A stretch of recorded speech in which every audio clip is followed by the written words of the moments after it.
Hello, everybody, and welcome to day 2 of the Trinity Challenge Youth Summit.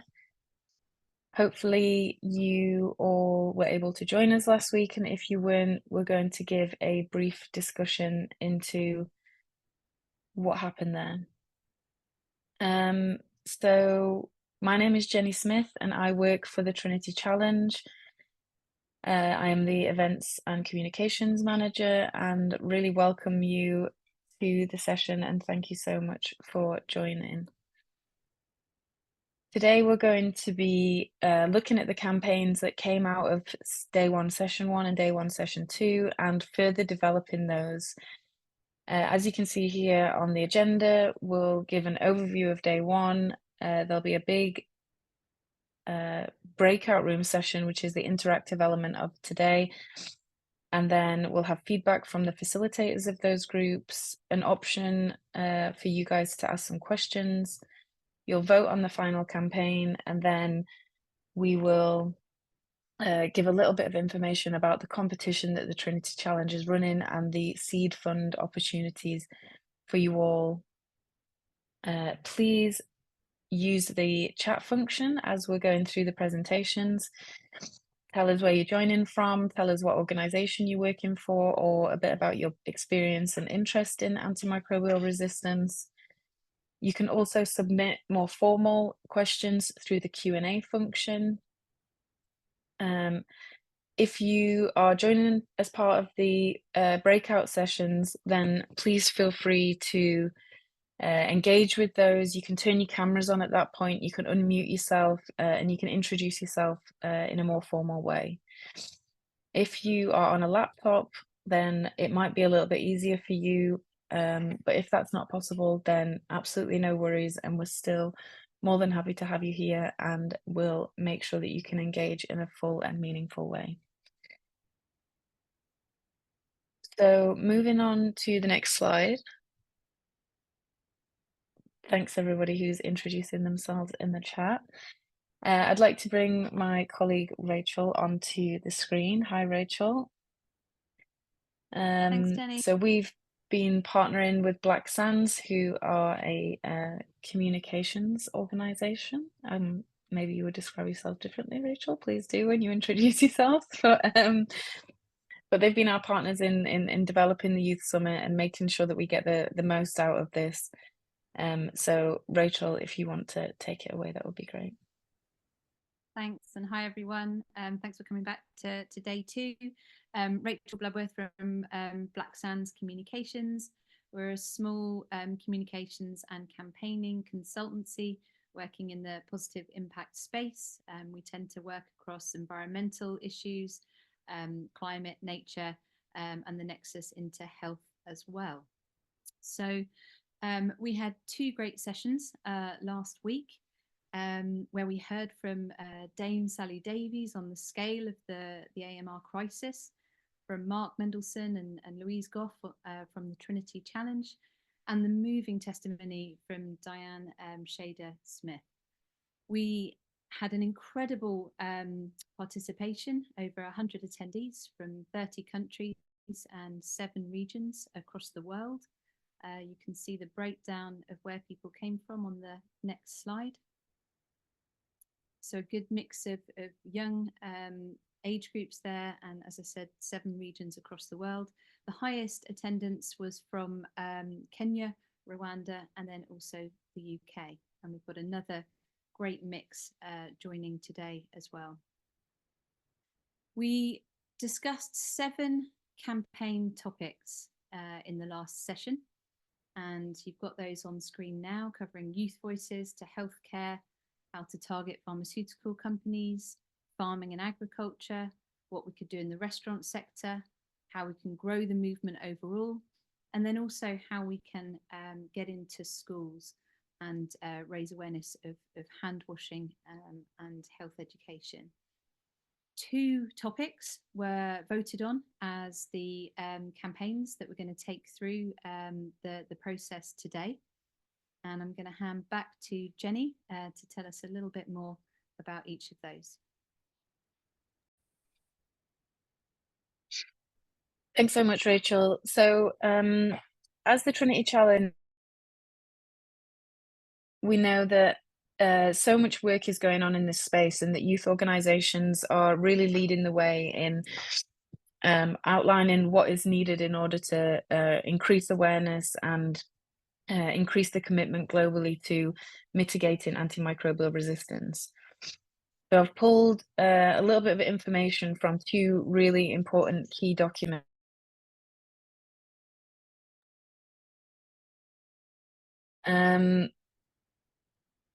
So a youth manifesto was created by the WHO Youth Group on Antimicrobial Resistance, and then a position statement came out from African Youth, which was coordinated by REACT, both fantastic organizations and really leading the way in terms of youth involvement and youth leadership in antimicrobial resistance. So these are some of the demands that they outlined in terms of AMR and what is needed for us in these areas in the very near future. So strengthening the curricula in health-related studies. And this doesn't just go for the traditional roles of doctors and nurses, but also all of those surrounding professional positions like veterinary, those working in environment, those working in medical laboratories and public health, pharmacists. All of these roles are really key to tackling AMR, and we know that not all of them get the AMR education that they need as part of their formal training and education, or as part of their continuing development, which I think is another key element of the healthcare education. Making sure that young people understand AMR, that they can become ambassadors or champions with these roles, and that the language that is used for AMR within healthcare education is accessible, is another really important thing, and something that our director, Mark Mendelsohn, is really passionate about. Ensuring comprehensive and universal AMR education at all levels, so not just at sort of professional development level or university level, but also all the way down into primary and secondary schools is really important, which takes us on to the next slide. The second topic that we wanted to look at that came out of day one, session one, is WASH in schools. So water, sanitation and hygiene services while at school. So we know that in lots of parts of the world, the WASH principles are really a big part of the conversation for young people and those at primary and secondary school age. But how do we further develop that? How do we ensure the inclusion of antimicrobial awareness and appropriate use of antimicrobials in the health curricula of primary and secondary schools, and help children to understand? We know that after the pandemic, this became much more of the conversation that was happening at all levels of education and society, but how do we continue to use that and learn from that in order to further the agenda of antimicrobial resistance and raising awareness of this in schools? And I think a really important one was raised in a really important point was raised in the African Youth Position Statement, which is in bold at the bottom there, which is about strengthening access to functional water, hygiene and sanitation infrastructure. So this was raised on the call last week, and I think it was Daniel from React who fed back to it as part of the facilitated feedback. But it's all well and good us talking about what is necessary and how we can engage young people on this topic, but if the infrastructure isn't there behind it, then that is also something that needs addressing. So all of these things are just to sort of give you a little bit of background on the topic areas and something to think about in your groups. So now I will pass back to Rachel to finish up the presentation on campaigning. Thanks, Jenny. So in the first sessions, we covered the basics of designing the campaigns. So you'll all be starting from the work that was done last week in your sessions today.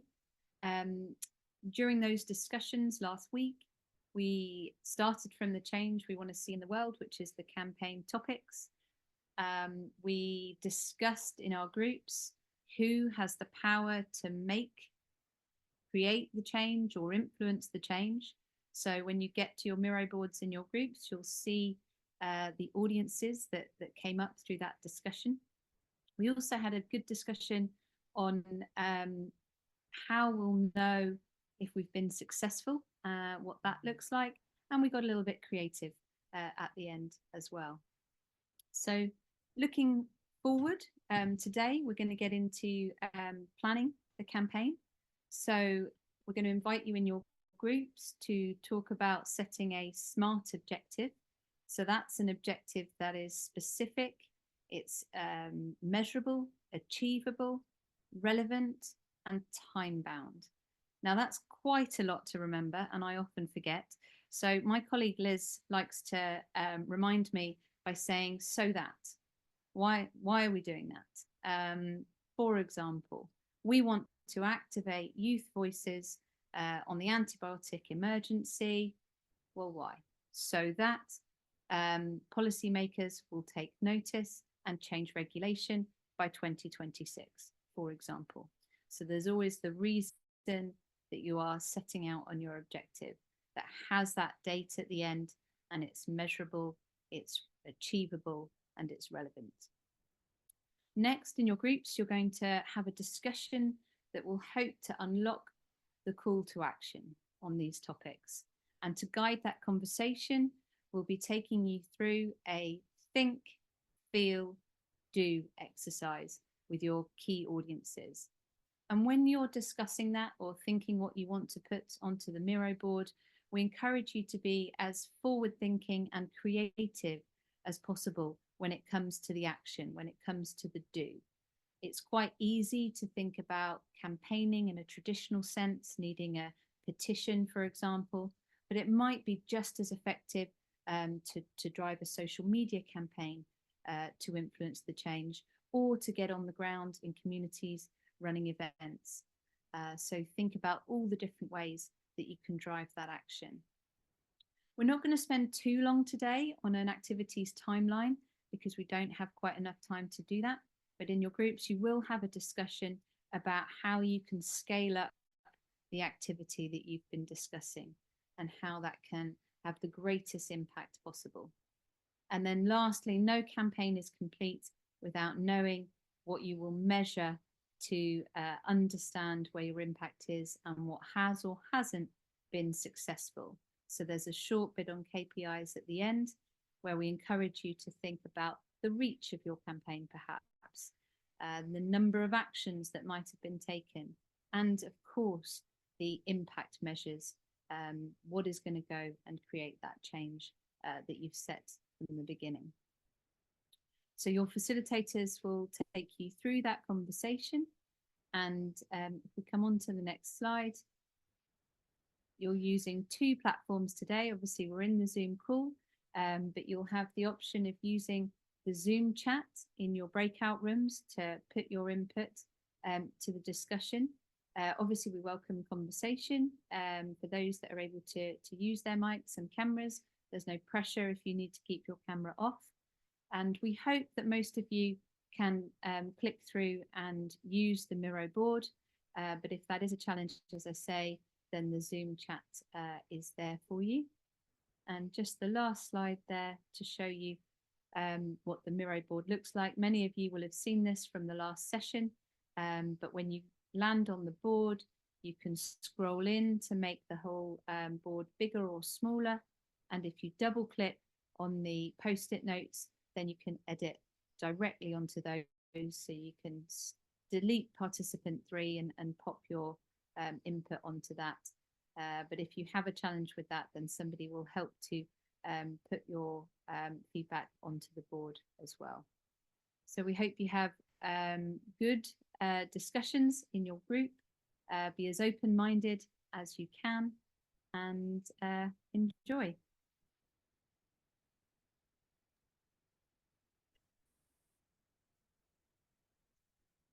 Thanks so much, Rachel, for the introduction to the campaigning element of this and the interactive workshop. So all of our group work sessions will open now. You've all been pre-allocated. If you drop out at any point due to connectivity issues or anything else, then just let us know and we'll reallocate you to a room. You can use the chat function like Rachel said, or put your own thoughts onto the Miro board as you go through the discussion. If you can put your microphone on and you can put your camera on, then please do. We really welcome seeing your faces and hearing your voices. But if not, then we will find ways to make sure that what you've got to say is recorded. I will be in the room scribing as well, so hopefully I'll see you in there. So I will open all the rooms now, and if you have any issues, let us know. Hello, everybody. Thank you so much for joining the breakout rooms and participating in the discussions on how we can use the two different topics of healthcare education and WASH in schools to mitigate AMR and what campaigns around those two topic areas might look like. I was scribing in a session and it was really interesting to see how different ideas from different parts of the world come together to form different kinds of campaigns. So I just wanted to first say thank you to you all for participating, and also to our fantastic facilitators for leading the discussions, and to Liz and Rachel, who are our Black Sands partners, who created the Miro boards and that guidance that we needed to get from initial ideas right the way through to some really solid campaign approaches and thinking about our audiences in a bit more detail and what we want them to think and feel and do as part of these different campaigns. So we're about to get some feedback from the facilitators, and just to highlight the purpose of this summit, the purpose of today and the event that we held last week isn't to have a finalized, polished idea that people can take away sort of off the shelf. What we wanted to do was inspire some conversations and get some general ideas down as the beginning of a campaign that then you can take away into your area or your organization and adapt and implement to the needs of your local audience or your demographic or whichever part of the world you might be in, because we know that different parts of the world approach things differently and are set up in different ways to be able to deal with the this global health issue and AMR as a whole. So we hope that you've been inspired by the discussions, and we hope that you have a lot of things that you can take away. Not just in a minute we'll vote on the final idea that we think is the best one to take forward, which one has most potential to take forward to be a part of the competition in seed funding, but that there have been other ideas that you feel like you can take away and develop in your own organizations as well, because no idea is a bad idea, and we really want you to feel like you can be inspired by the discussions that we've had today. So before we move on to the voting, I'm going to invite the different facilitators to give a bit of feedback on the discussions that were had in their rooms. So first I'm going to call on Shalini, because I know that you need to get away after this. So how was your discussion and what was the focus for you guys? Thank you so much. Thanks, Jenny. Can you see my Miro board? Yeah, we can see. Yeah. Great. I'm just going to make it bigger because last time I actually read off my notes, and this time I figured out how to do it with the Miro board. Okay, so last time, just to give a bit of background, I facilitated a discussion where we focused on something a bit narrow compared to this time because, sorry, I have something on my screen. Yes, last time it was on health education across the health workforce, so across pharmacists, nurses, medical doctors, to educate them before they started their careers. And this time the focus was actually broader. Educate all our students across all therapeutic areas, across all fields, like the environment, agriculture, veterinary sciences, and the health workforce. So it was much broader, which I thought was a great idea, to get them all when they are young so they can face these challenges with better, I mean, they're better equipped to face these challenges. So the audiences that we focused on, we had many ideas on the audiences, key audiences, including civil society, youth leaders. I'm going to make it bigger so I can read. Medical associations, healthcare associations, professionals, media outlets, NGOs, funding. Funding was a big thing that we talked about. So funders and social media influencers, etc., as you can see from here.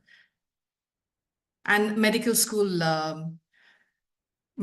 boards. So what was our SMART objective? So it was basically to focus on making sure that every student is educated on AMR before they start their careers. And some of the points that we included were a module in the curriculum, and each context, and some of the ideas included each context is unique and resources are challenging, so adapt them for each context, and to collaborate with experts to design the modules and funding access. Funding was a big issue. We discussed this. This was brought out quite a lot. So to get them on board. And then the curricula or extracurricular, which one would it be? So more serious, it would be more serious based on how it's included in the curriculum. And also measurements, checking how courses are delivered. How would we measure it? And how to test how students have understood the curriculum. So these are some of the points that we added for the SMART objective. And also the need to pilot if the content was going into the curriculum. How would we measure and modify and ensure that it's sustainable and done every school year? And then the audience, young people in educational institutions, need to clarify the student age, group, or study program. So to keep all of these things in mind when we're designing the module. And then our next task was, what did we want our audiences to think? So we focused on 3 audiences: NGOs, universities, and media outlets. And here our ideas were gatherings, hanging out with friends, awareness videos and documentaries, convincing audiences to show them how to achieve their needs. And also the messages were no sharing of medicines. No medicines without prescription, no antimicrobials without prescription, and no discarding of any of these medicines in the open environment. So these were some of the messages that we wanted our audiences to think and pick up. And our next task was, what do we want to feel? What do we want our audiences to feel? And again, we focused on NGOs, universities, and media outlets. And even though it's such an urgent issue, we wanted hope. We wanted our audiences to feel hope and empowerment that every one of us can make a change if we come together. And life and death affects near and dear ones, to push the urgency also of the situation, and that the fact that it's very urgent and it's a critical global issue that needs to be addressed. And other messages included long-term damage will impact future generations, to bring the future generations as well, because we all have a role to play. And also the economic damage, which was also an important point, to maybe get different audiences on board, like policymakers, ministries of the finance ministry, etc. So what was written was worried about the economic damage as increased healthcare costs if medicines are abused. And it's not just increased healthcare costs to the system, it's also to the individual. So this is an important message. And our next task was, what do we want our audiences to do? So again, with NGOs, universities, and media outlets, we wanted the NGOs to collaborate with researchers to ensure evidence-based messages will also influence policymakers, because policymakers have very few minutes and they want the facts. So this way, collaboration would ensure the messages are evidence-based and current. And with universities, to introduce a module in all healthcare-related degree courses, but again, to take it broader across all degree courses. and with the media to have short and catchy documentaries, because everyone is so busy. So not to make it lengthy, just to make it short and to the point, but to get their attention. And our next task was to come up with a headline. And this was actually fun with my group. And again, thank you for all of your ideas, which were great. So the headline was, "Take action now to protect your family's health. Educate, advocate, act now," aligned with WHO's WOW theme for 2024. "Stop abusing antimicrobials, we'll prevent AMR. Preserving antimicrobials for the future. Stop abusing medicines to stay safe. And educate soon and mitigate AMR fatalities." So some urgent messages over there. And we narrowed it down to a few campaign headlines. "Stay ahead of the bug. Educate yourself on AMR. A safe earth for our kids by preventing AMR. Stop abusing antimicrobials. We'll prevent AMR." So these were some of the headlines we came up with, the titles. And then how to scale this up, how to cross borders, how to take this up to other countries, across regions, etc. So some of the ideas were conferences and workshops across regions, community level campaigns and advocacy, getting different NGOs from different regions to come together and work together, and getting champions in each country, again, to come together, and getting different communities as well to work together, and monthly or annual assemblies of the organizations as urgent issues, and assign ambassadors to take this work forward across borders. So this was how we would, these were our ideas with the campaign. So the final task was how to measure that we know we're reaching success, we have been successful. So some of the ideas include online forms, pre and post surveys and tests, and to observe behavioral change in communities, to prepare a monitoring tool to measure the actual outcome at the community level after the campaigns, certain activities, and using research data collection methods monthly. And those were our ideas. Thank you very much to my group. And I know I rushed it. Apologies for that. I just wanted to give all the other facilitators a chance. Thanks so much. Thanks so much, Shalini. I think it was a great overview, and it's interesting, having been in one of the sessions, to see how the different groups have approached these things and come up with different ideas. Okay, so now I'm going to invite Augusto to feedback, and we'll stay on the healthcare team. Thanks, Augusto. Thank you, Jenny, and hello, everybody. And thank you so much as well, Jenny, for all your work during our session, and a quick shout out as well to all my groups, Michele, Lucy, Obed, Veronica, and Sullivan, for all their great collaborations. So quickly sharing.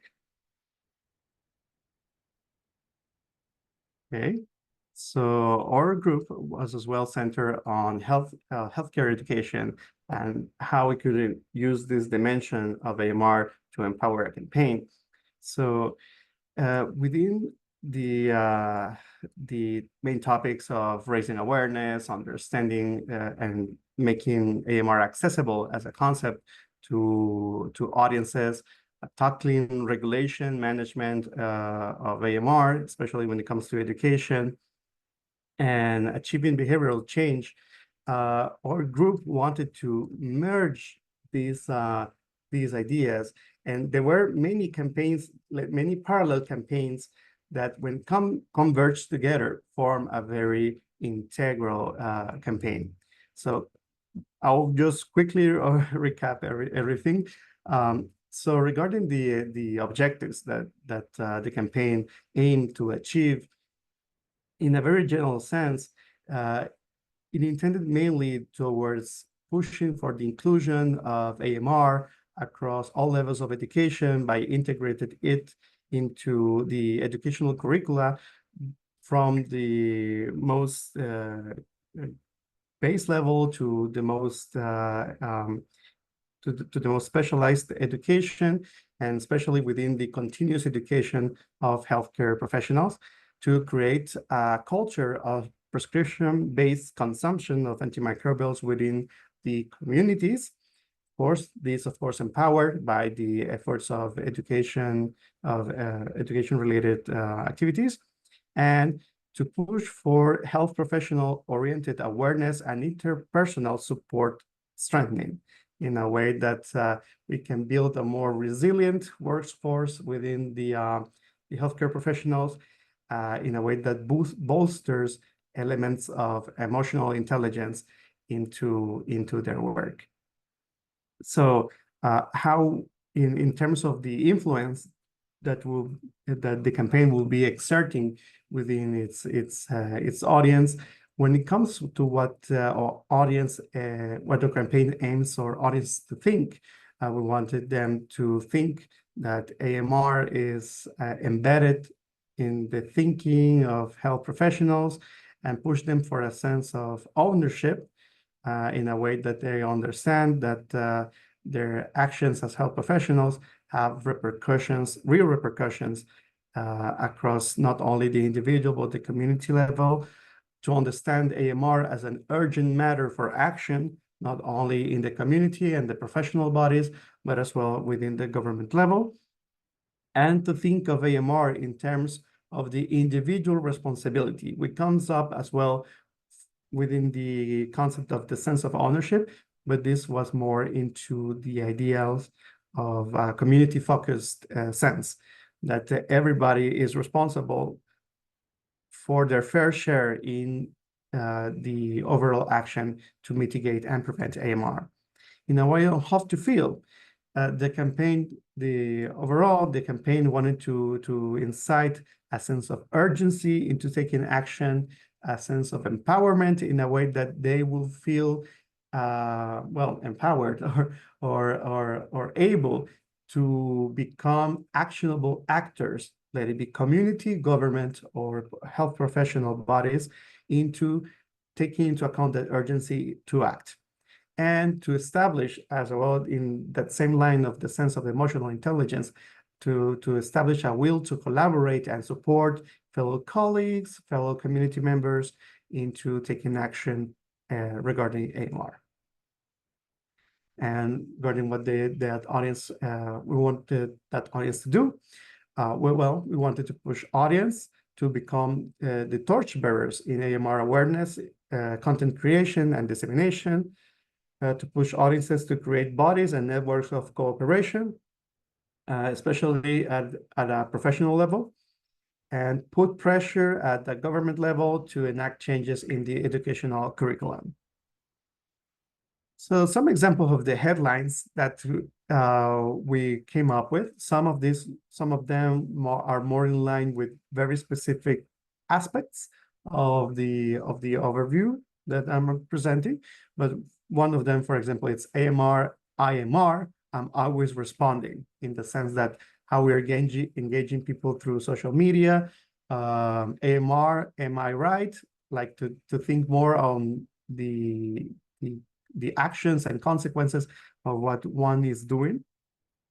In the interest of time, I'm moving ahead, but as you can see, there are many very rich ideas in this Miro board.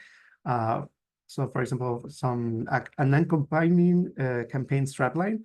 The rational use of antimicrobials is a silent killer, resisting the temptation of self-medication, united in the fight for our future, AMR Professionals Network, in a way to build this kind of integral bodies to support each other in a professional sense, and discussing on how these what elements could come into play to scale up the endeavors that we're kind of exposing right now. It could be to establish partnerships with key stakeholders, as collaboration with global health bodies, to write and publish findings to journals and conferences, to, as of course, not just community stakeholders, but also professional ones through, for example, the journals, to start a social media account for the professionals network, to multiply the audience that could be reached through the message,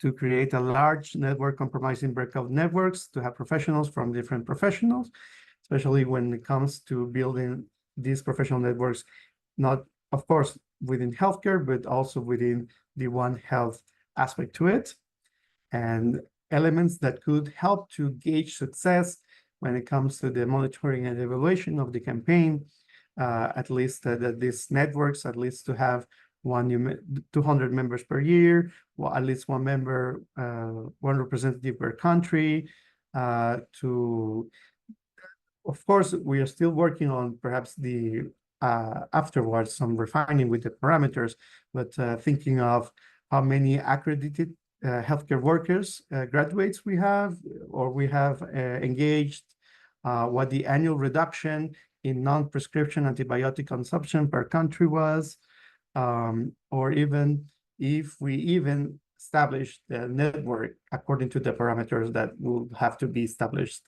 afterwards as these ideas become more and more refined. So in a very general sense, these are the campaign that, or the campaign ideas that our group was developing. So again, thank you everybody for your attention and for all your amazing inputs that I hope, as Kelly said, we had fun, and I hope you had too. Thank you so much. Thank you so much, Augusto, and it was great to be a part of your session. You're a fantastic facilitator.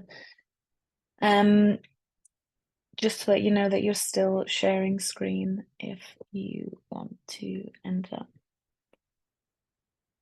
Okay, so moving on to our next group, our facilitator was Emily, who is a Black Sands partner. So Emily, if you want to come on screen and share your group thoughts. Also, I have your Miro board if you need me to share the screen. Yes, please. That would be great. Okay. Thank you. Yeah, great. So yeah, we had a really interesting group as well, with a whole mix of different perspectives to bring to the table, which was great. I'll try and summarize it now.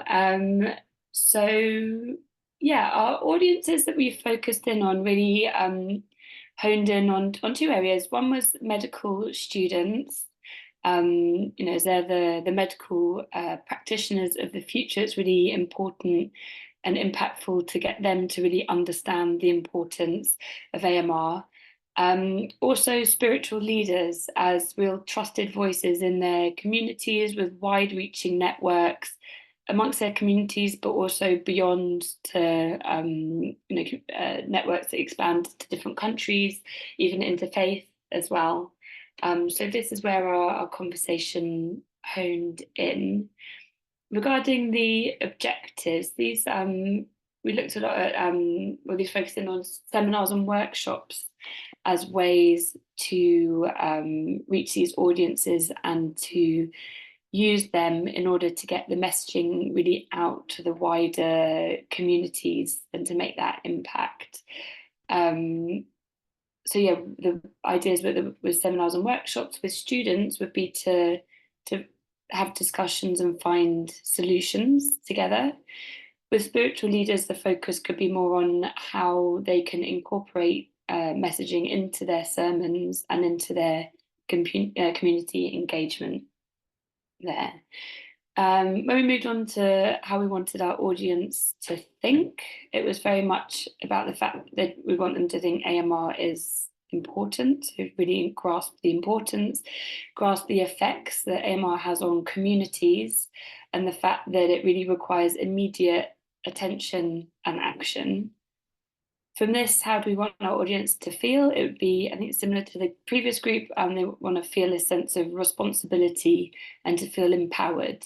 So for them to feel that it's important that I act and that what I do will make a difference. This obviously leads our audiences on to what they will do. So we want them to take this understanding of the importance of AMR to influence everything that they do. So to influence the work that they do, influence the decisions they make, influence the sermons they give and the discussions that they have, to really get that messaging and impact out further. also to really look at the low-hanging fruit. So AMR, it's a complex area. It can be challenging to understand the intricacies of it, but actually there really are low-hanging fruits that can be, so things that are easier to do that really do have a real impact and will make a real difference. So I think this marries well with the empowering feeling as well. Some ideas about what this would be done through would be through workshops, campaigns, sharing messaging, and so on. Moving on to headlines and straplines, we had some really punchy, good headlines there, focusing on students and on spiritual leaders mainly, and also the fact that there's this, it's a global threat with local solutions.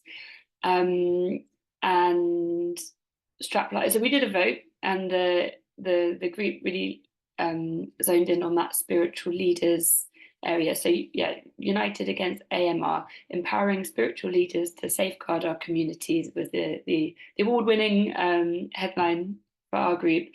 And if we go to the next slide, then we had a series of straplines that could go with that. So really giving the a bit more of the backdrop behind that. I'll let you read them there rather than reading them all out. Moving on to how to scale up. So again, we looked at the different audiences we have. So the spiritual leaders really as champions. So with spiritual leaders, they have this wide network. They can reach different audiences, different communities. And with that, they also bring credibility. They're often very much trusted and respected figures, so they'll be heard, to help to cut through the noise. With medical students as well, I think there you could bring in medical professors as well into that. Again, academia and the universities have established wide networks, and they have channels for discussion and interactions and trusted figures within that as well. So really taking that idea of getting the champions on board to share the messaging. For those champions, getting a toolkit together for them to use, so equipping the right people with the right messages and facts and tools that they can use. Maybe also things they can use, like social media content, infographics, messaging, and so on, and use the existing networks, activities, and media spaces that there are to pass on the message. So I hope I've given the group justice in my summary there. But that's what we discussed. Thanks so much, Emily, and really appreciate you stepping in to help us with the facilitation today. Pleasure. And just a reminder to people that we'll have a little Q&A bit after this. So if you've got any comments or questions for the facilitators, or you feel like something was missed that you thought was really important, then please feel free to pop it in the Q&A chat. So I will stop sharing here. And our next facilitator to feedback is Hafiz. Thank you so much again for joining us, Hafiz. We really appreciate you taking the time. I will turn off and you can take it away. Thanks. All right. Thanks, Ginny. Much appreciated. First and foremost, I would like to give a quick shout out to the members in my team, Sana, Rajab, and Shweta. Fantastic discussion. Really great to have you on board and learn of each other and bounce ideas of each other. And thanks, Charlie, as well, for jotting down our points on the mirror board. So really quickly, when we started our discussion on WASH, we were trying to think out of the box and trying to make sure that what innovative strategy can we use in terms of WASH and AMR prevention.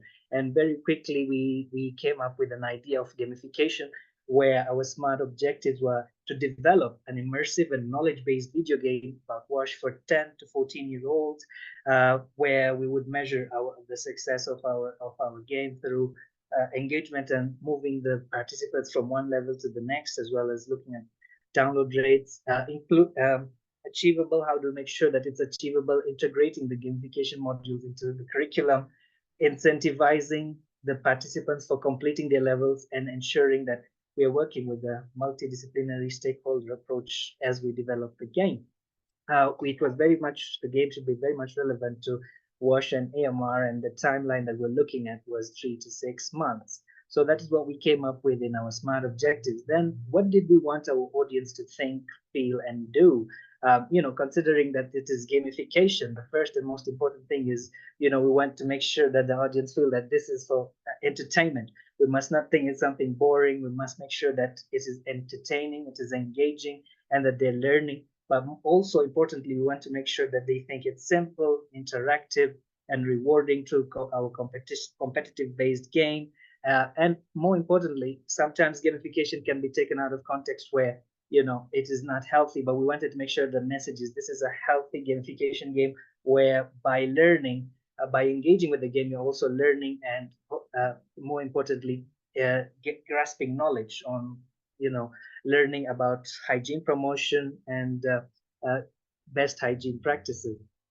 What did we want our audience to feel? We want them to feel that competitive. Had a competitive element with the game where, we would have a top 10 leaderboard where you would see the standings of who is, at the top of each leaderboard. Primarily, we also want them to feel that they're improving their knowledge and their behavior is changing in terms of WASH and AMR. And we also want them to feel that they're free to use the game in their own way and better informed. Moving forward on what we wanted our audience to do is, number one, we wanted them to make sure that their knowledge on hygiene and good sanitation practices is improved, leading to behavior change and increased hand washing, as well as AMR prevention. We wanted to make sure that they're able to download and play the game or encourage their peers to play and be agents of change, and share it with their friends so that they become the hero by correcting and improving other people in terms of their knowledge of WASH and AMR. Furthermore, we want them to stay motivated. We want them to stay engaged and discuss this learning with others.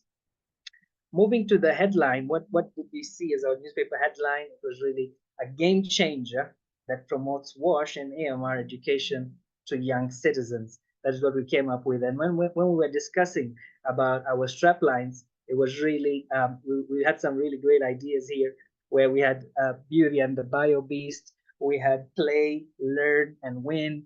Be the hero we need, really. Encourage them to be there. Be an AMR hero. Humans fighting biobugs, and more importantly, fighting AMR. One hand wash at a time. So those are really great campaign straplines. Then when we were discussing about how would we want to scale this up, we had different thoughts, honestly. For example, with the game, we wanted to involve influencers for the age group that they are interested, sports personalities, if they can engage with the game, if they can be able to share the game more, it could help in building up and scaling up and making sure it reaches out there. Involving the parents, making sure that is something they approve of and their children will be learning. Of course, involving the ministries and making them offer more support would be, as an approved learning platform, would be quite great. Involving teachers in schools to engage with the game and use it to teach other students. We were also looking at conducting workshops in schools to introduce the game to students, teach them, and so that they can help and understand and interface well with the game. We were also looking at generating data from the game and what impact are we having in terms of behavior change, in terms of the hygiene practices, in terms of all these things, so that when we generate data, we can use it to really further scale up, and pitch it up to potential stakeholders and get more funding for that. So we were also looking at on-spot engagement and using data to increase uptake in other parts of the world. So if the data shows that yes, it does work in a certain country, in a certain language, in a certain area, then we can use this data to really scale it up. When we were discussing about the KPIs that we'd set ourselves, we were looking at things like the number of followers the game would have, how many users have completed the game, the level of engagement. Through a post and pre-survey, we could look at monitoring the behavior change before and after use, uptake in the second year as well once it is piloted, and number of schools that are registering to use the game in their curriculum, as well as looking at reduced incidences of WASH-related diseases in that particular area where we have. Yeah. So those were some great thoughts that were shared from our team in terms of gamification and innovative approach. And that's it from our side. Thanks so much. Back to you, Jimmy. Wow, thanks so much, Hafiz. That was incredibly impressive and very well worked up campaign plan. So yes, really very interesting, and thanks. Really different view, a different perspective on what could be. Really fascinating. Okay, I am now handing over to Rachel as the facilitator of the next group. Thanks, Rachel. Thank you. And wow, that was so fantastic and great to see so much coming out from all the groups. Just going to share my screen quickly to pull up the Miro. Okay, so our discussion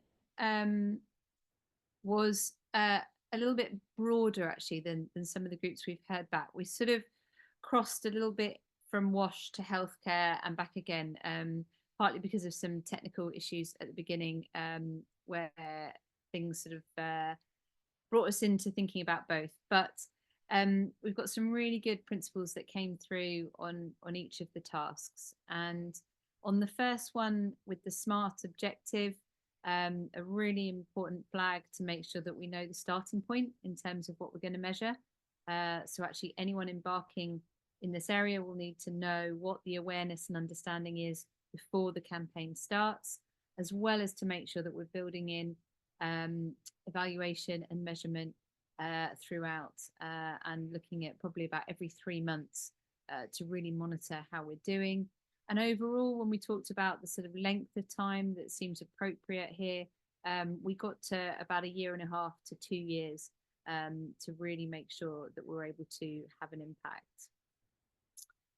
As we go through what our audiences think, I thought this was really important again, that we want them to think of the community context. We want solutions to come to mind and not just problems.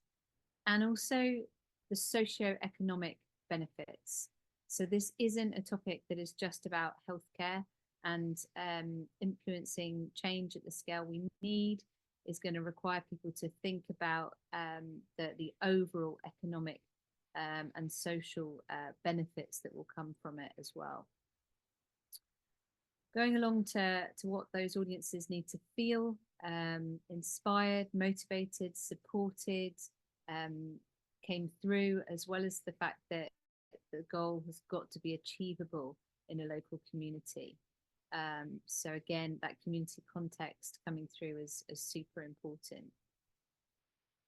Discussing what we want our stakeholders to do, being champions really came out strongly, and able to implement good practice along with helping to implement regulation and policy was really important. And we had a little chat in this section also about channels and social media versus working with religious leaders, for example, having events and word of mouth, and also radio came through as really important channels to help to reach those audiences with our call to action.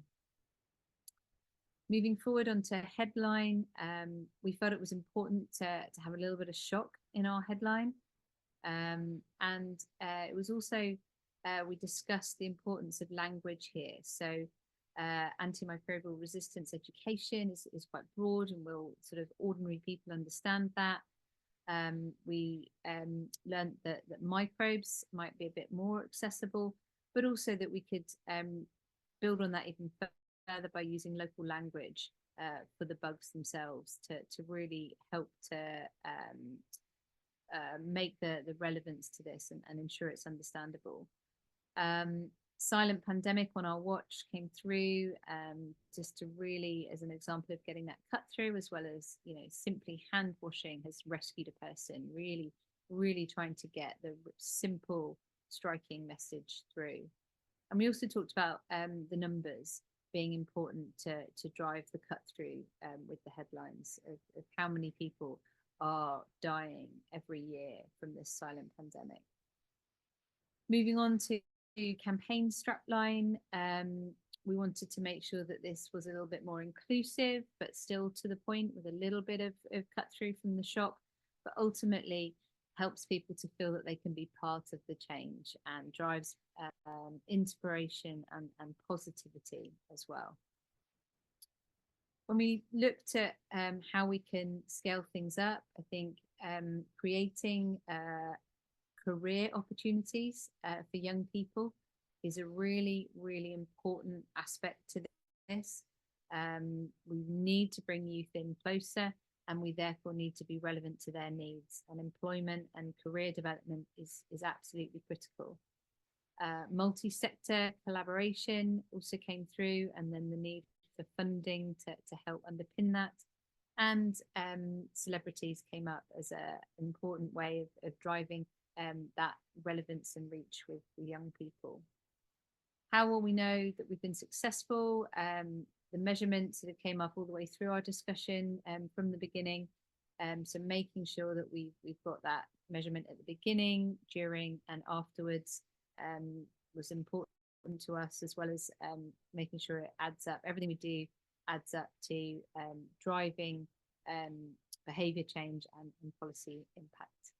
So thank you everyone in my group. It was a really important and meaningful discussion.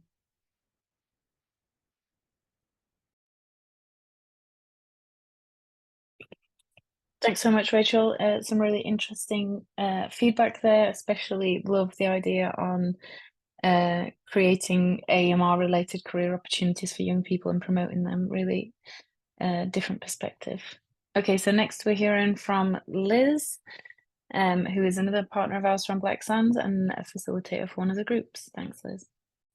Thanks, Jenny. Hi, everyone. So I'm not going to share my mirror board. I'm going to break the trend, and I'm just going to talk to you all.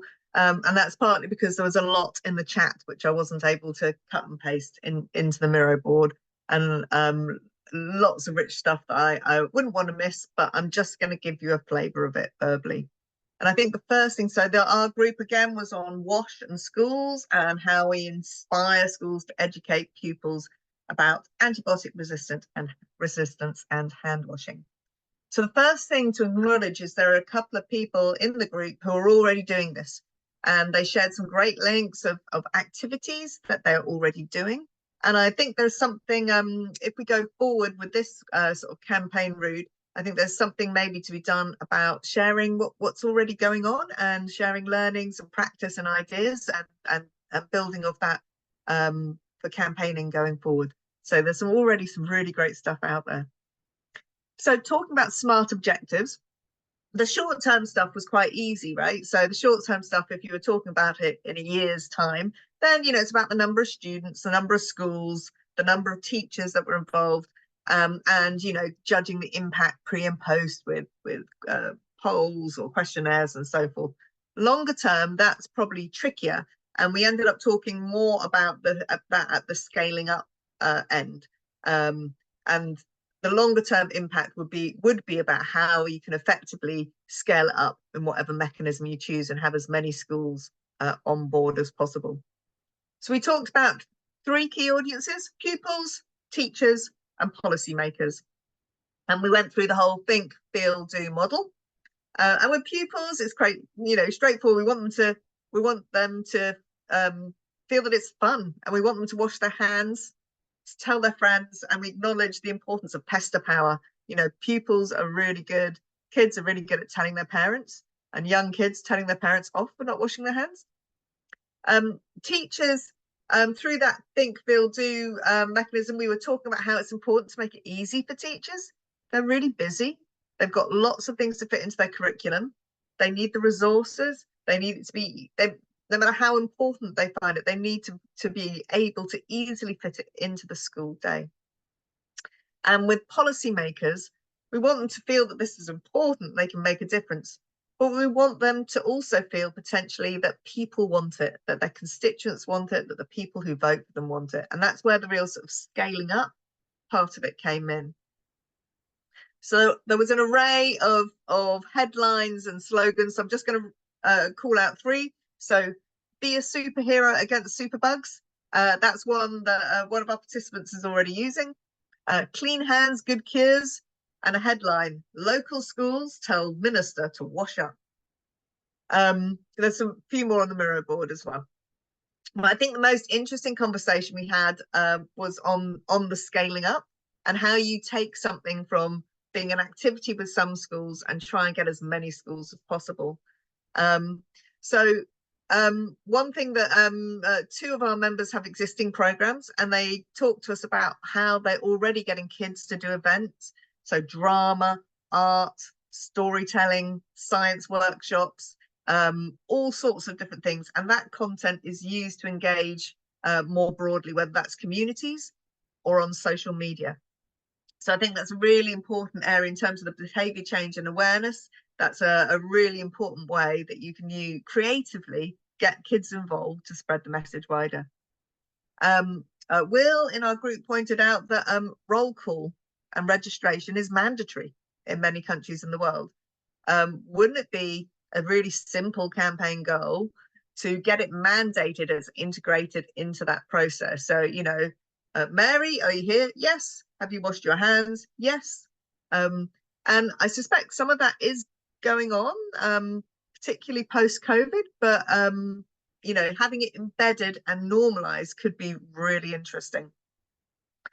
And then we talked about policymakers and politicians. So there are a number of ways we talked about that. So you could use a smaller scale program where you engage schools as a proof of concept. So you can go in and show how it works with a group of schools or a region, and then take that and show that to whether that's education board or whoever runs the schools or ministers, and say, here's how it can work. Here's the impact you can have on a small scale. Imagine if we ramp that up. And then the other one we talked about was using kids to tempt politicians into photo opportunities.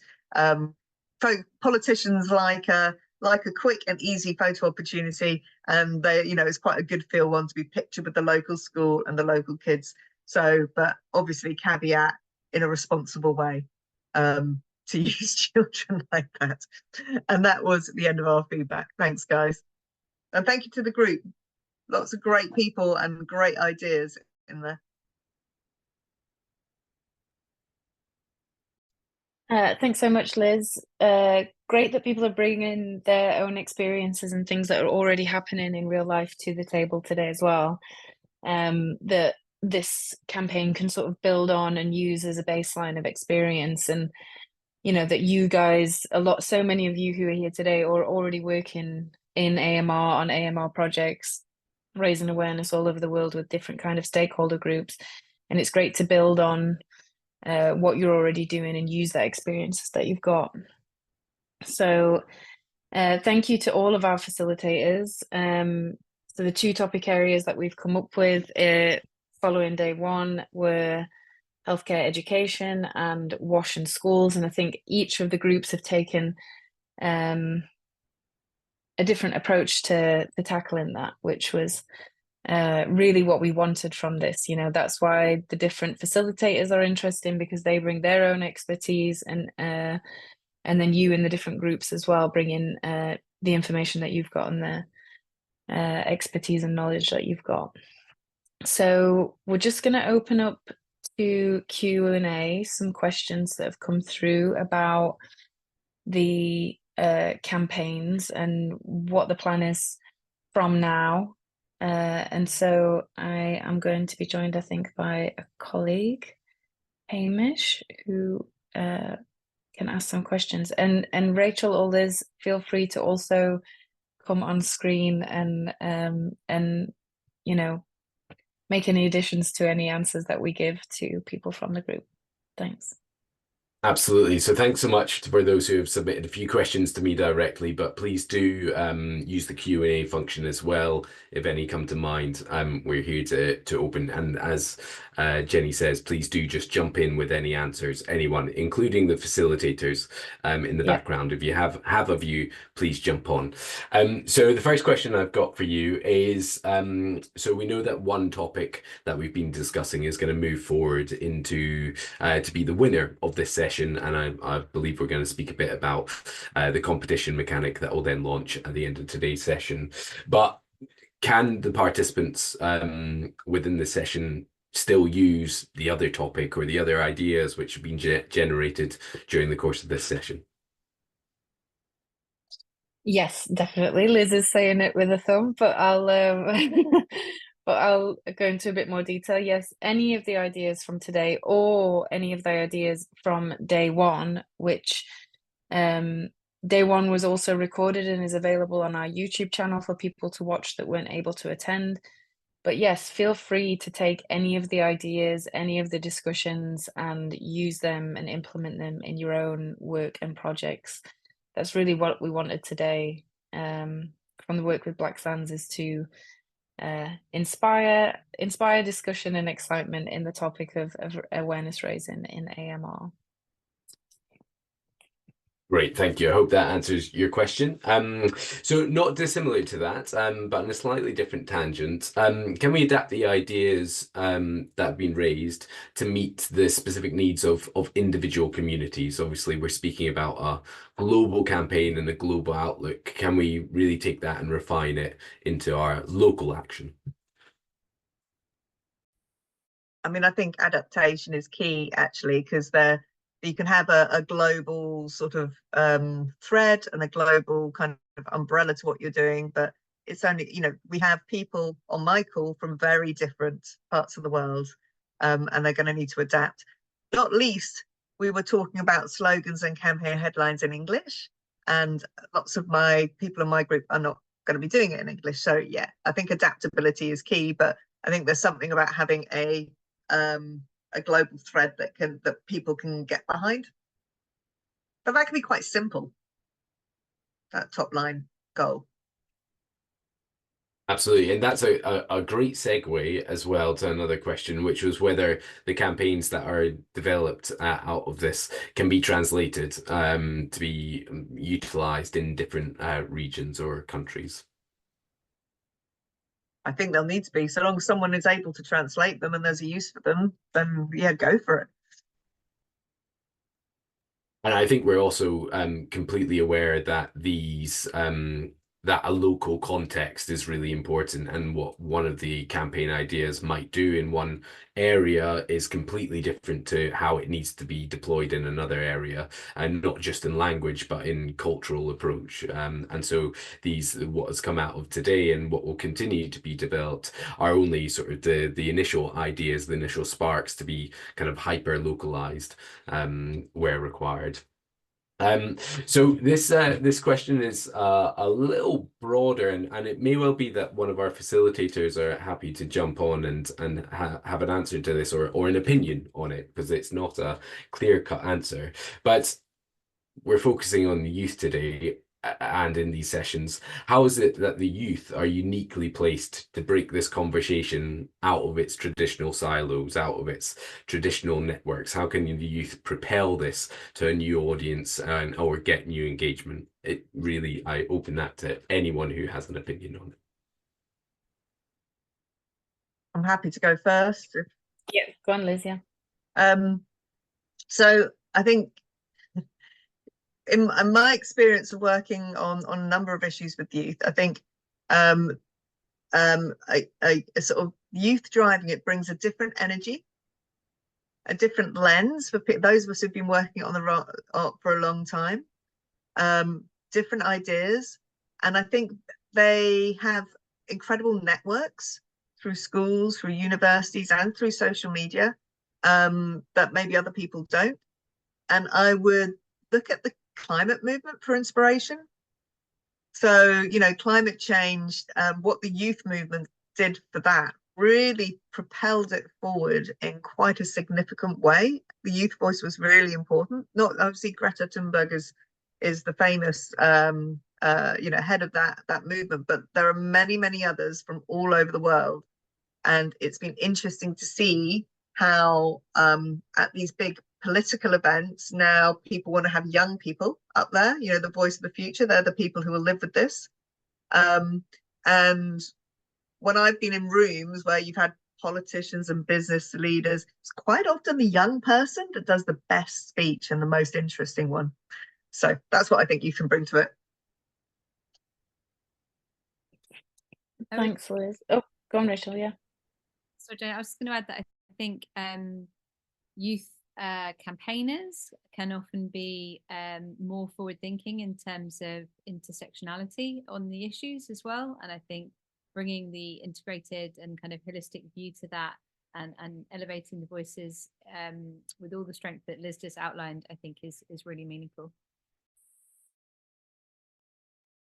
Thanks, Rachel. Just one more, thing on the, Hafiz, yes, Hafiz, definitely, take it away. welcome. Please take it away. All right, thanks. Great question. Thanks. I think youth have a lot of things to offer, the fight of AMR, lots of ways. I think the first thing I would say is that we are only limited by ourselves, because there's a lot we can do. There's a lot of we can achieve, but sometimes we say, oh my God, I'll be out there. Oh my God, I'll say this, I'll do that. Oh my God. It's not about, it's about you. Even if you're able to influence change in one person, then you've done a great job. And it could be your friend, start home. Charity starts at home. So start with your friends, start with your family. Tell them about AMR, raise the issue of AMR. You'll find it surprising that a lot of people don't even understand what AMR is. So, number two, the youth are tech savvy. Honestly, I mean, this is the generation that uses social media at length. And we've seen so many campaigns that have been driven by, hashtags, by social media. And that's what we want you to jump on it. I mean, just with this summit as well, we have a hashtag that we're using, use that, spread the word, and really discuss it more out there, raise the voices. More importantly, advocacy, awareness, how many campaigns during the WOW week are being done by youth, are being led by youth, but we need to go beyond that, not just the WOW week. What are we doing beyond that, in terms of educating, in terms of awareness, also engaging policymakers. AMR is something that is going to affect us as youth. And so we need to step up. We need to tell the policymakers to listen to us, because we are the ones who are going to be impacted. So we need to rise up to the challenge, try to, influence governments, policymakers, and make sure that our voices are being heard. We can also involve in research and development. It doesn't take a lot to just do a small research that you might see a problem, raising awareness on a particular issue. Using this scientific-based information will help you as well to be heard out there. Use your networks, use all the friends that you have, all the organizations that you're part of, collaborative work with them, engage with them, share opportunities across each other, learn from each other, really, and engage in more and more activities. So I would say that we do not have any limits. Honestly, we can achieve a lot if we decide to put our mind to it. We can definitely do it. And I love one quote which says, aim for the stars, and even if you don't reach them, at least you'll be on top of the world. And that's the momentum we need. Thanks. And a very apt background that you have in the context for that sign off, Hafiz. That was excellent. Thank you so much for sharing your thoughts there. I just have one more question which has come through. If there are any others, now's your chance to stick them in the Q&A. Do send them through. But you can also ask questions after the summit if you want, and we'll put an email address in the chat so you can follow that. And it's perhaps one for Rachel or Liz. Are there any resources available that you'd recommend? You talked about inspiring people in terms of developing their campaign knowledge, or looking at great campaigns that they can perhaps, start taking some of the mechanics of to deploy for their own ideas. There's loads of resources out there. But one thing I want to flag is there is some of you may be familiar with BZAC and their Stop Superbugs campaign, and they are bringing out a Youth Changemakers online course, which features loads of resources, case studies. That features me saying how to do campaigns. It's not out just yet. We were hoping to have it out for the campaign, but I think we can share it after. Jenny, can we share it with participants when it's out? So when it's out, we will share it with everyone. And in that, it also links out to loads of other resources like campaign planning tools, campaign planning documents. So we can check in when that's coming out, hopefully in the next few weeks. If you need stuff sooner, there is loads of stuff out there on the internet. There's loads. I think the problem is it's possibly a bit overwhelming. If anyone wants to get in touch with me, I can point them in the right direction of some of the resources that I like. Great, thanks, Liz. And Augusto. Hi, thank you. So just to quickly add on that, I think we can expect perhaps for the end of the year or the first quarter of the next year. But the WHO is precisely working on a toolkit directed to that to help youth shape step-by-step campaigns aimed on AMR advocacy. So please stay nearby. There are resources in that aspect as well that are more resources in that aspect that are coming through as well. Fantastic, thanks, Augusto. And what I would also add to that is, if you're not already following Trinity Challenge on Twitter, on Facebook, on Instagram, on LinkedIn, we'll be sharing all these resources on an ongoing basis as they come to us. So do follow us as well, and we'll be able to point you in these directions as and when great new resources become available. Well, listen, thanks so much for all of your questions. I think that's all we have for the moment. We're going to hear a little bit about the competition, which will be launching within seconds, and then we'll also have a further quick Q&A if we have a bit of time at the end to answer any questions about the competition. But thanks so much to everyone for your great answers there.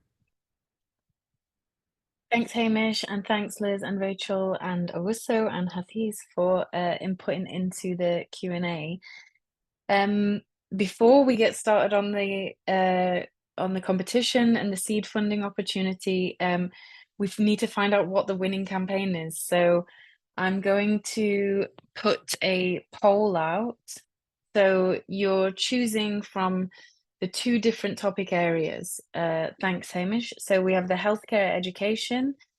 So under that, there was lots of different ideas that came back from our groups. So whether it's an AMR professionals network or whether it's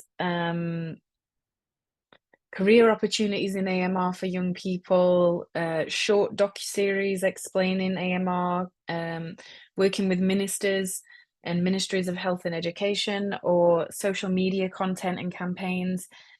They're the sort of ideas that came under that discussion. And then we also had the WASH and schools. So we heard from Hafiz on the gamification idea, which I thought was a really fantastic idea, and creating a game to teach young people about WASH, something on their level that they can engage with. Also around embedding WASH into everyday school activities, so things that children are already doing, just add this on as a sort of a piggyback onto that idea rather than creating a whole new thing for people to do. And then also working with policymakers and implementing it on a smaller scale so that you can show policymakers the impact of that, and see how easy it would be to scale that up and do it on a much bigger scale. Okay, so I will launch the poll. Let us know your thoughts, which idea you like most. If you can't vote using the poll, then please feel free to put your preference into the chat, and I will make sure that it is considered in the final options.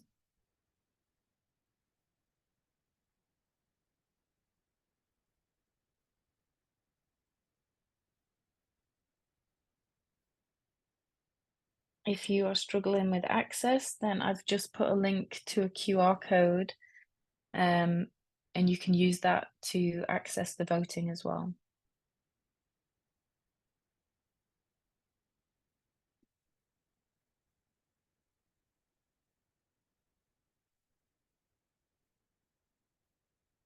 If you're not seeing the poll, then if there's a 3 dots more option, you can click on there, and polls are usually listed in that list, and you'll be able to then click on it and participate. So we've had about 2/3 of people vote already, or just a little bit more than that.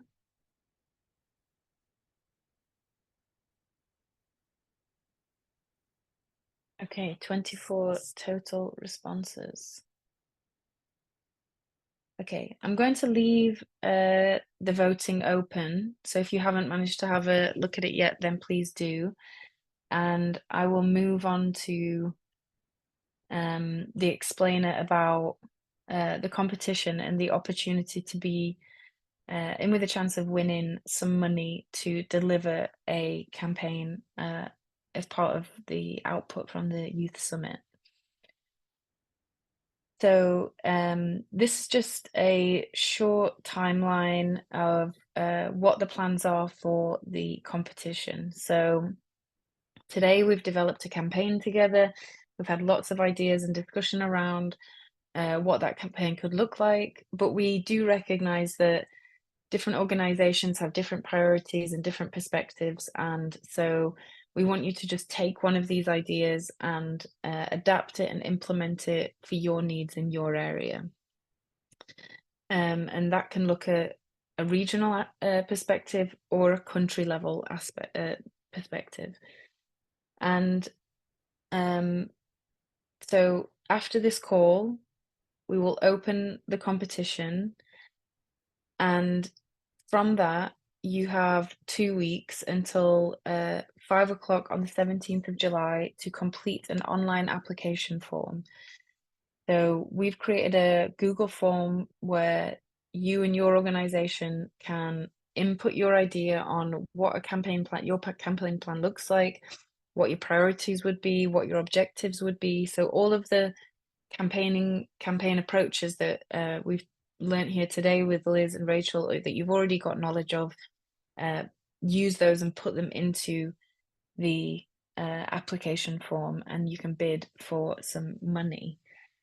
So one thing that we really want to come out of this is that we have that the winners of the seed funding are globally representative. So we'll be looking for teams or organizations from different regions of the world so that we get a really good global spread, and that the campaign that comes out of this is, as we say, implementable and adaptable in the different areas.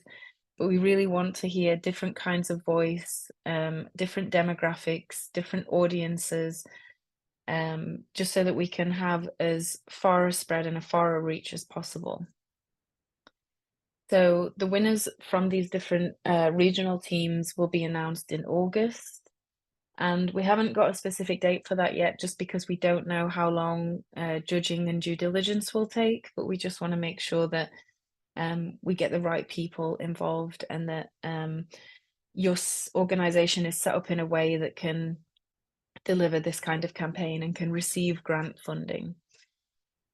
So then, following the announcement of the winners, those teams will have until September to go into more detail on what their plan looks like, what their campaign outline is, what their key messages are, and you'll be able to join us at a winners event online in September with some key partners, so Black Sands, who've supported us today in terms of the campaign development, and other key sort of stakeholders within the AMR world will be there to support you in finalizing those plans and looking at moving from planning into the implementation and development phase. So that will take place in September. And then the final campaigns that you develop as part of your team should look to launch or at least deliver key activities during the World AMR Awareness Week, which takes place in mid-November. So that's the timeline that we're looking at. August will announce the winners. September we'll have a winners event, so to give you the support that you need to finalize those plans and looking to launch or deliver key activities in November.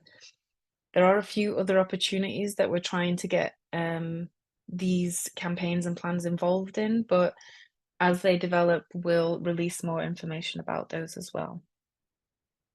Okay, thanks, Hamish. On to the next slide. So when we talked about global representation, these are the different areas that we're looking to have teams apply for the funding and deliver a campaign in their area. As you can see on the slide, these regions are defined by the World Bank, and we just want to make sure that we give different groups the opportunity to have their voice as part of this Youth Summit competition. Okay, moving on to the next slide. So what is the competition in terms of eligibility looking like? So we need teams of 3 or more people who are, as a majority, aged between 18 and 35 years old. As part of that team, you can bid for funding of up to £7,500 to deliver the campaign idea. Hafiz, I will come to you in 1 second. The teams really need to be associated with a legally registered organisation, and that is because they need to take on the responsibility of contracting with the Trinity Challenge and then the grant management of the funds once they're distributed. Hafiz, did you have a question about this slide?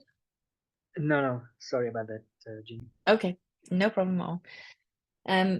So yes, so there's 7 regions that we've identified, and we have funding pots for each one of those regions, and we really hope to be able to grant funding to those different regions in order to deliver the a campaign focusing on one of these 2 topic areas.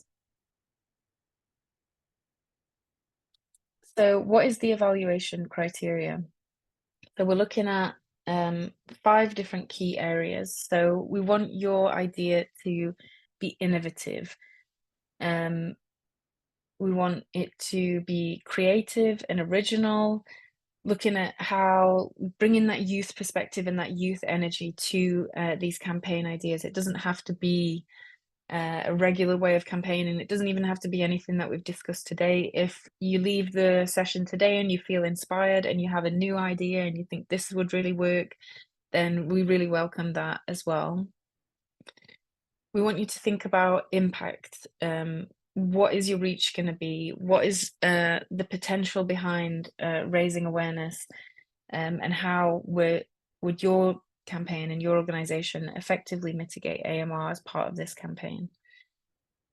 We need the campaign to be feasible, so we want you to think about practical solutions and the sustainability of the campaign, and that means sort of its longevity and how you would continue to implement it after the initial launch in November with the World AMR Awareness Week.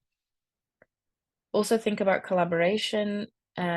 This has been co-designed as part of with young people. How would you continue to do that? How would you continue to involve young people?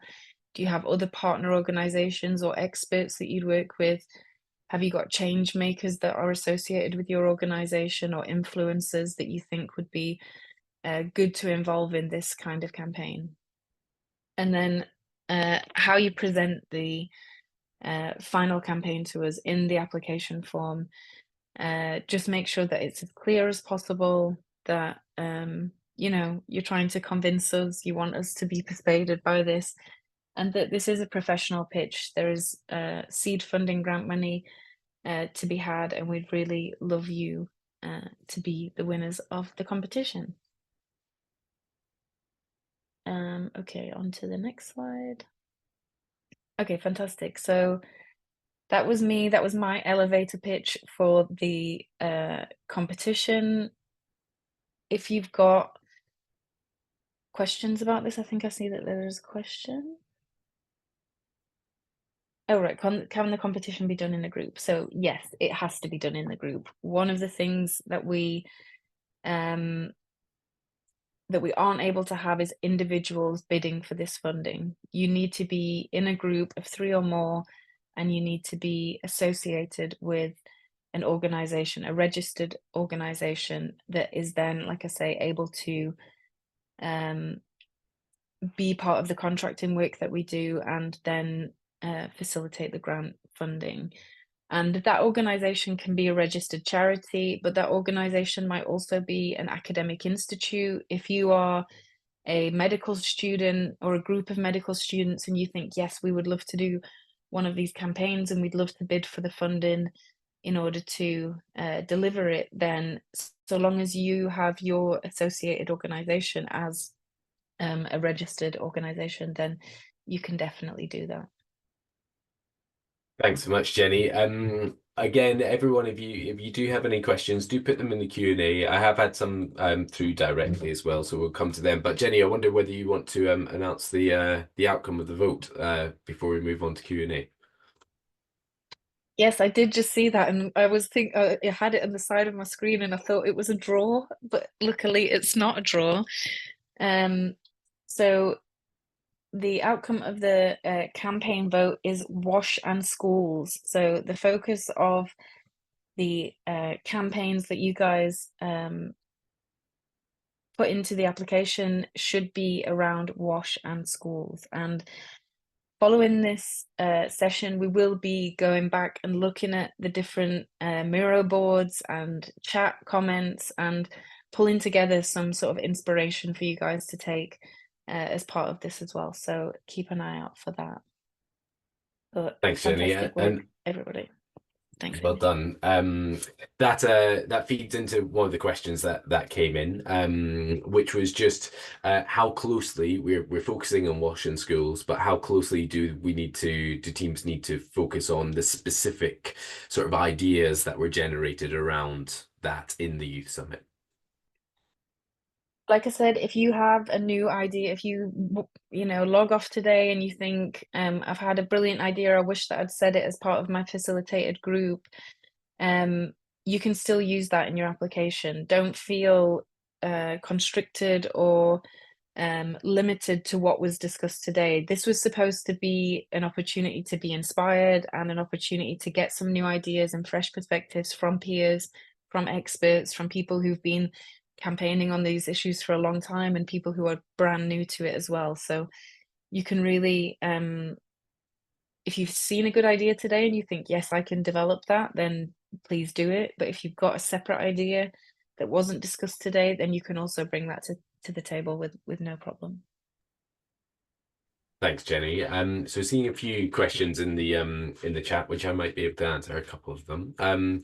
So should all team members have attended the webinar? So it's not essential that every team member has attended the webinar.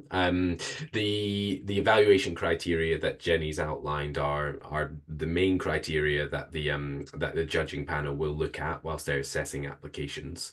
But beyond that, what we'll also take into consideration is two things. Global representation, so making sure that across the applications and the winners we have a spread of regional representation and country representation, and then also we'll additionally, if say we have two very close applications, we'll also take into consideration those who have attended the Youth Summit itself and been part of this process. But we hope that having been part of the Youth Summit, that will sort of enrich your approach to these campaigns and the development of those campaigns, and hopefully give you a few additional tools which will be useful in the development of campaigns. Additionally, with regards to teams, so is there a maximum number that can be in team? There's not a maximum number, but what we do ask in your application is for you to outline each of the team members and what their responsibility will be within that. So what we'd suggest in that application is that you maybe focus on the main team members. There might be lots of people feeding into this, but if you're applying from within an organization, you don't have to list absolutely everyone who's involved, just the main people who are feeding in and their responsibility within that, and importantly their ages as well, and that's all detailed in the application form. And finally, I'll take one more question off this list before I hand over to you, Jenny. Out of the 3 people in a group, can one member be older than 35 years in age? Absolutely. What we're asking for is the majority of the team to be 18 to 35. This campaign needs to speak to the youth voice and speak authentically to the youth voice. But of course, we recognize within organizations and generally within experience that there is experience and value in that experience that can feed in from older individuals. And it's a part of your application as well that there is that you are collaborating with experts, with both youth and established experts in this field. And so we want that representation of lots of different experience and voices. But the main delivery team should be majority over 35. Oh, not over 35. The opposite of that, between 18 and 35. So we'll pick out a couple of additional questions for you, Jenny. So we have one here from Kreisch. Apologies if I'm not pronouncing that correctly. Considering that we shall have to engage in schools in mid-November, we have to be cautious about the school season in different jurisdictions. And that sort of combines with another question that came in directly, which was you mentioned that this activity is should be delivered partly or fully in World Antimicrobial Awareness, World AMR Awareness Week. How strict is that time frame? Can it continue on before it? Can it start? Continue on after? Can it start before? How strict is that?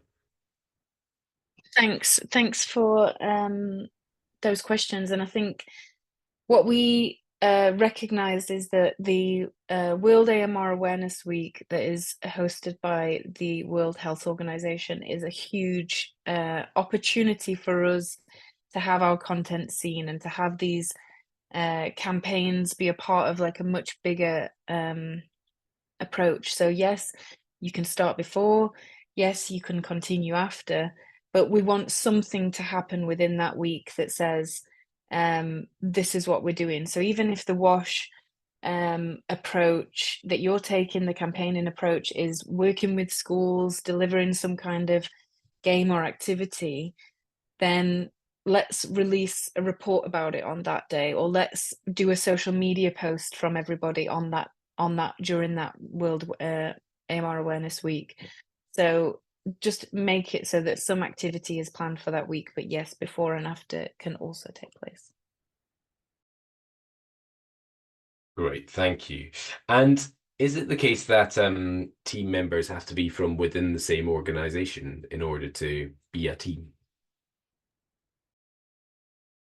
I think the majority of the team need to be associated with an organization, or they at least need to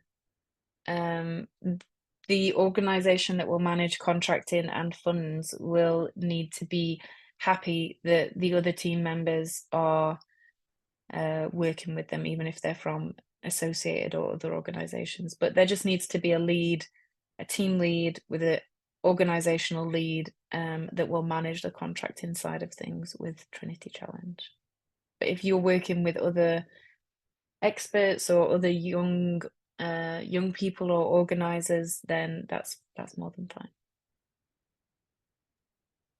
Yes, so just we've had a similar question come in. So you don't have to be part of the same organization. You can be individuals who are collaborators across. Maybe you've met someone in this session and you're working. You create a team out of that. But and that's absolutely fine. And you'll bring your expertise and your experience within to bear within that team.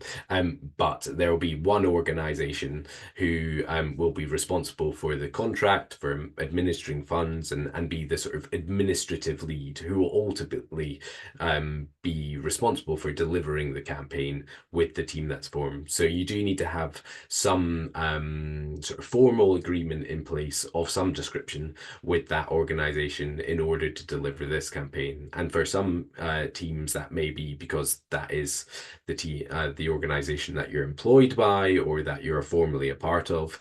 For others, it may be that that's a association and relationship that you set up in order to deliver this campaign. But do let us know if you have any other questions after this session where you'd like a bit more detail on that. I'm just having a scan to see whether we have any other questions. I think we have answered the majority of them. Just this one last one, unless anyone else has any that they wish to ask, which is we've spoken about this being a global campaign. Does the activity need to be delivered on a global level, or can it be delivered on maybe a regional level or a national level or a local level? What's the scale? Thanks, great question. So the global element of this global campaign comes from us having voices in all the different regions that are working on the Wash and Schools campaign alongside the Trinity Challenge, and where the funding is going to different regions within the world. If your organisation wants to run the campaign on a very local level, or as Hamish said, on a national level, or if you have an organisation that is spread over 2 countries or 3 countries, then you're more than welcome to deliver it on an international basis. Don't feel like it has to be a global approach. It could be that you run it on a national level or a local level, and that we can then, the report that you write at the end of it, we can then share that on a global scale, and others can adapt and learn from what you've done on that local or national basis. So whatever works for you, really, whatever works for your organization, the audience that you're trying to target. But I guess whatever level you end up working on, just consider how this could be adapted onto a global level while you're doing that, because we would really love to share the learning and the work that you do with all of our stakeholders once you've completed it. Fantastic. Thanks, Jenny. I think that is us having gone through all the questions. If for some reason we've missed one, our apologies. Do send us an email. I'll pop an email address in the chat now that you can follow up with. But thanks so much for all of your great questions, and handing fully back over to you, Jenny. Thanks so much, Hamish. So just so everyone can see it, I've shared the results of the campaign. I really want to say a huge thank you to everybody who's attended today, and also all of those who attended day one. It's been a really inspiring and fascinating session, hearing all the work that you're already doing and all the work that we could all get involved in together. It has been a really interesting learning process. I want to say thank you to our partners, Black Sands, Liz and Rachel. Feel free to jump on and give us a wave. And likewise to all of our facilitators and scribes. Again, feel free to turn on your cameras and give us a wave. But just so everybody knows, this has been a full team approach. We've really had all hands on deck, and we hope that you've had a fun time. We hope that you feel like you've learned something. And we hope that you feel excited about participating in the next stage of the competition and running for seed funding. We're the Trinity Challenge.